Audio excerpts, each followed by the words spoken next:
Jake had always been a bright and ambitious kid. Even as a child, he had dreams bigger than the small suburban town he grew up in. He loved books, especially ones about business, science, and technology.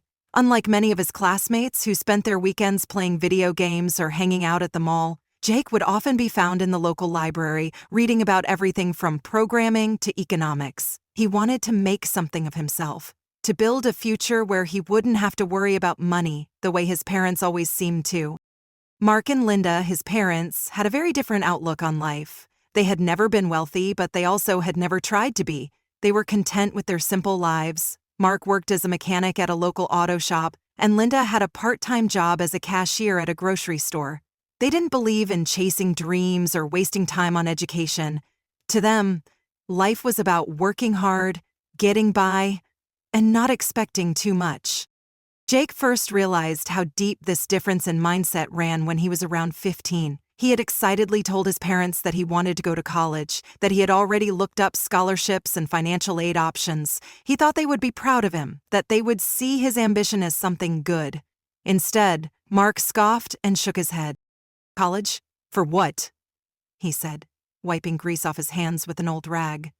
"You think you're better than us now? You think you're going to be some big-shot businessman?" Jake was stunned by the hostility in his father's voice. "No, I want a better future. I want to learn more, get a good job, maybe start my own company someday."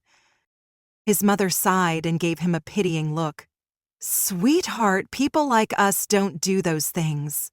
We work, we pay bills, and we live our lives. That's just how it is. College is a waste of time and money. You'll end up with debt and no real job. You should start looking for work instead." Jake tried to argue, but it was clear that their minds were made up. The conversation ended with his father telling him to stop acting like some spoiled rich kid and his mother shaking her head saying he'd understand when he was older. At first, Jake thought maybe they just needed time to adjust to the idea. He continued to work hard in school, earning top grades and applying for scholarships. He figured that if he could just show them that he had a real chance, they would come around. But every time he brought it up, they shut him down. When he was 17, the time came to start applying to colleges. He had done everything right. His grades were excellent, he had written strong application essays, and he had even been accepted into a few good universities. But there was one problem. He needed financial support to get started. Even with scholarships, he needed help with things like housing, books, and basic living expenses. One evening, he sat down with his parents and carefully laid out his plan. He showed them the scholarships he had won, the financial aid packages he had been offered, and a detailed budget for how much he would need to cover the rest. He wasn't asking for much, just a little support to help him get started. His father barely looked at the papers before pushing them away. "No." Jake blanked. "What do you mean, no?" "I mean, no," Mark said firmly. "We're not giving you money for some useless college degree. You need to get a job and start contributing to this household." His mother nodded. "We've let you focus on school long enough. Now it's time for you to start pulling your weight. Maybe you can work at the grocery store with me. It's good, honest work." Jake felt his stomach drop. "You don't understand. I've worked so hard for this. I can't just throw it all away." His father's face darkened. "You're not throwing anything away. You're being realistic. You think the world owes you something just because you got good grades? That's not how life works." Jake looked between them, realizing that there was nothing he could say to change their minds. They weren't just refusing to help him, they didn't believe in him at all. That night, he lay awake in his small bedroom, staring at the ceiling. He felt betrayed, angry, and lost. All his life, he had thought that if he just worked hard enough, things would fall into place. But now he saw the truth. If he wanted a future, he would have to build it entirely on his own. Over the next few months, things only got worse. His parents became increasingly impatient with him. His father kept pushing him to get a full-time job, and his mother started treating him like he was lazy or ungrateful. When he tried to explain that he was working on securing more scholarships and looking for part-time work, they just rolled their eyes. One day, his father came home in a bad mood. He had a few beers, and by the time dinner rolled around, he was looking for an argument. "So, college boy," he sneered, "still think you're too good to work like the rest of us?" Jake clenched his jaw. "That's not what I said." "That's exactly what you said," his father shot back. "You think you're smarter than me? You think you know better?" "No," Jake said, his voice tight. "But I know I don't want to end up like you." The room fell silent. His mother gasped, and his father's face turned red with anger. For a second, Jake thought his father might hit him, but instead, Mark just pointed to the door. "Get out," he said. Jake hesitated. "What?" "You heard me. You want to do things your own way, fine, but don't expect us to help you. You're on your own now." His mother didn't protest. She just sat there, looking disappointed. Jake didn't argue, he didn't beg. He just stood up, walked to his room, grabbed his backpack, and left. He had no idea where he was going. He had no money, no real plan, just a determination not to give up. He spent the first few nights sleeping in his old car, using his last few dollars to buy food from a gas station. Eventually, he found a cheap room to rent and took on any job he could find, washing dishes, stocking shelves, working late-night shifts at a convenience store. It was brutal. There were nights he went to bed hungry, days when he felt like giving up. But he didn't.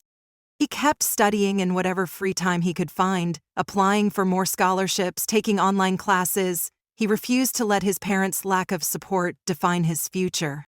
And though they never called to check on him, never once asked if he was okay, Jake promised himself one thing: someday he would prove them wrong. The first few months after Jake left home were some of the hardest of his life. He had no financial safety net, no stable place to stay, and no family to rely on. But despite everything, he refused to give up. He worked exhausting shifts at a small diner, washing dishes and bussing tables for minimum wage. At night, he studied in the back of the restaurant during his breaks, reading textbooks he borrowed from the library and watching online lectures on his old, barely functioning laptop. It was a brutal schedule. He would wake up at 5 in the morning, work an 8-hour shift, and then spend hours studying before falling asleep in his tiny rented room, only to do it all over again the next day. He couldn't afford to waste time. Every minute had to be spent either making money or improving his skills. Some nights, when the exhaustion became overwhelming, he thought about giving up, about finding a more stable, low-paying job like his parents had suggested and just settling for a simple life. But every time that thought crept into his mind, he reminded himself why he was doing this. He had a goal, and he wasn't going to let their lack of belief in him dictate his future. Over time, things started to improve. He managed to secure a few more scholarships, which helped cover some of his tuition and living expenses. He also started freelancing on the side, doing small coding projects for local businesses. It wasn't much at first, just fixing websites, setting up basic online stores, and troubleshooting technical issues. But he was good at it, and word spread quickly. Soon he had a steady stream of clients, and for the first time, he felt like he had real control over his future. His parents, however, remained distant. He had stopped expecting them to call or check in on him, but a part of him still wished they would. Instead, the only time he heard from them was when his mother sent him a brief text one day. "Hope you're doing okay. Dad still thinks you'll come back home and get a real job. Take care." It was short, impersonal, and full of the same dismissiveness he had come to expect. He didn't respond. There was nothing left to say. As the years went by, Jake's hard work began to pay off. He transferred to a better university through a scholarship program and took on more significant freelance projects. Eventually, he landed an internship at a growing tech company, which turned into a full-time job offer before he even graduated. His schedule was still intense, but the difference now was that he loved what he was doing. He was surrounded by smart, ambitious people who shared his passion for technology and innovation. He worked late nights, not because he had to, but because he wanted to. By the time he was 23, he was earning more money than he ever thought possible. He had moved into a modern apartment in the city, bought himself a decent car, and no longer had to worry about making ends meet. He wasn't just surviving anymore. He was thriving. And yet, his parents still saw him as a failure. One evening, while scrolling through social media, he came across a post from a distant cousin. It was a picture from a recent family gathering. His parents were there, smiling, surrounded by relatives. The caption read, "Family means everything." Jake couldn't help but laugh bitterly. Family meant everything? That wasn't how it had felt when he was struggling, sleeping in his car, working himself to exhaustion just to survive. Where had his family been then? His mother had reached out a few times over the years, usually with short, vague messages asking if he was doing okay. His father, on the other hand, had never contacted him once. It was clear that they still believed he had made a mistake by leaving, that he had been foolish to pursue his own path instead of following theirs. Jake told himself he didn't care. He had built a life for himself without them, and he didn't need their validation. But deep down, a small part of him still wished they would acknowledge what he had accomplished, that they would finally admit they had been wrong. That moment never came. Instead, the next time he heard from his parents, it was for a very different reason. It had been 5 years since Jake had left home, and in that time, his life had transformed completely. He was no longer the struggling teenager sleeping in his car or working low-paid jobs just to survive. Now, at 24, he had a well-paying job in the tech industry, a beautiful apartment in the city, and enough savings to never worry about money again. Success hadn't come easy.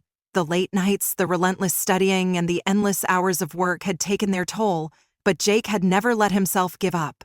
And now, looking around at the life he had built, he knew it had all been worth it. His parents, however, had been nothing more than a distant memory for the past few years. He hadn't seen them, hadn't spoken to them, and honestly, he hadn't even thought about them much. The rare texts from his mother, always short and vague, like, "Hope you're doing okay," or "Take care," felt like empty gestures rather than genuine concern. His father, as expected, had never reached out at all. But everything changed one evening when an unknown number called his phone. He almost ignored it. He usually didn't answer calls from numbers he didn't recognize. But something made him pick up. "Hello?" There was a brief pause before a familiar voice spoke. It was his mother. "Jake?" Her voice was shaky, uncertain. He hadn't heard her voice in years, and for a moment, he didn't know how to respond. "Mom?" "Yes, sweetheart, it's me," she said, sounding relieved. I wasn't sure if you'd pick up." Jake leaned back in his chair, confused. His mother had never called him before. Not when he was struggling, not when he had finally found success. So why now? "What's going on?" he asked, keeping his tone neutral. She hesitated. We need to talk. It's about your father." Jake felt his chest tighten. He didn't know what he expected her to say. Maybe that something had happened to his dad, that he was sick or worse. But then she continued, and the truth was far less tragic than he had imagined. "He lost his job," she admitted, "a few months ago, and things have been really hard." Jake remained silent. "We tried to manage," she went on, "but the bills keep piling up, the rent, the car payments, the medical expenses." "Medical expenses?" he cut in. "Is Dad sick?" No, nothing serious," she said quickly. "Just some back problems and, well, we don't have insurance anymore." Jake exhaled slowly. "So, what are you saying, Mom?" There was another pause before she finally said it. "We need your help." For a moment, Jake didn't know how to respond. His parents, the same people who had refused to help him when he needed them most, the ones who had dismissed his ambitions and turned their backs on him, were now asking him for support. And suddenly it all made sense. They weren't calling because they missed him. They weren't calling because they wanted to reconnect.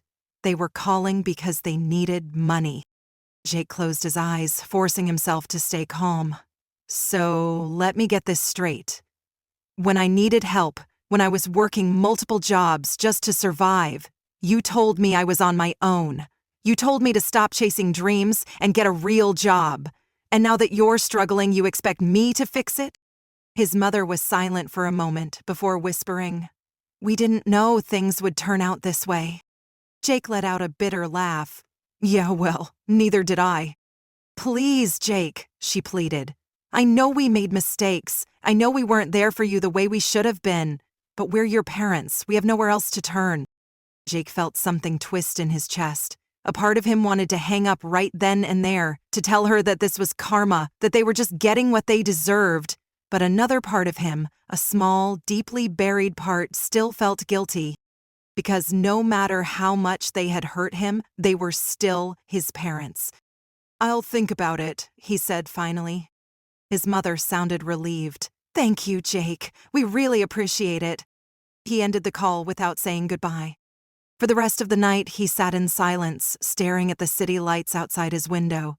He had spent years trying to prove to himself that he didn't need them, that their approval didn't matter, and now, here they were, needing him. The question was, did they deserve his help? For the next few days, Jake couldn't stop thinking about the phone call. It wasn't just the fact that his parents had finally reached out after all these years. It was why they had done it. They weren't calling because they missed him. They weren't calling to apologize. They were calling because they needed money. It stung more than he wanted to admit. Back when he had been struggling, when he had been working late nights, skipping meals, and barely making ends meet, his parents had refused to lift a finger to help him. Worse than that, they had dismissed his ambitions entirely. They had told him that college was a waste of time, that he was being naive, that he needed to wake up and accept the life they had planned for him. And when he refused, they had pushed him away. Now, years later, after he had built a successful life for himself without their help, they suddenly expected him to swoop in and fix their problems? A part of him wanted to say no, not out of revenge, but out of principle. They had made their choices, just as he had made his. Life had given them the outcome of those choices, and now they had to live with it. But another part of him, the part that still remembered what it was like to be young and desperate and completely alone, felt guilty. He thought about it for days, weighing his options, running through every possible scenario in his mind. It wasn't until he found himself sitting in a coffee shop late one evening, staring blankly at his untouched drink, that he made his decision. The next morning, he called his mother back. She answered almost immediately, as if she had been waiting by the phone. "Jake?" "I thought about it," he said, getting straight to the point. "I'm not going to give you money." There was silence on the other end of the line. Then his mother spoke, her voice filled with quiet desperation. "Jake, please, I'm not giving you money," he repeated, firmer this time. "But I am willing to help you get back on your feet. I'll help you find work, help you set up a budget, maybe even pay for some financial planning sessions. But I'm not just handing over cash." His mother hesitated. "Your father, he won't like that." Jake almost laughed. Of course his father wouldn't like that. The man who had spent years insisting that Jake needed to pull his own weight now expected a bailout, no questions asked. "Well, that's the offer," Jake said. "Take it or leave it." She was silent for a long time. Finally, she sighed. "I'll talk to him." A few days later, she called back. "He said no," she admitted, sounding both disappointed and embarrassed. "He said if you won't help us the way we asked, then don't bother." Jake had expected this, but hearing it still hurt. "Okay," he said simply. "That's it?" she asked, almost in disbelief. "You're just going to walk away?" Jake exhaled slowly. "Mom, I walked away years ago. You just never noticed." There was another long silence. "We were wrong," she admitted finally, her voice small. "About everything." It was the closest thing to an apology he had ever gotten from her, and yet it wasn't enough. "I hope things work out for you," he said, his tone softer now. "I really do. But I can't fix this for you." She didn't argue. She just whispered, "Take care, Jake," before hanging up. And just like that, it was over. For the first time in years, Jake felt truly free. He had spent so long chasing something he was never going to get. His parents' approval, their belief in him, their love given without conditions. But now he realized that he didn't need any of that. He had built his own life on his own terms without their help, and he was going to be just fine.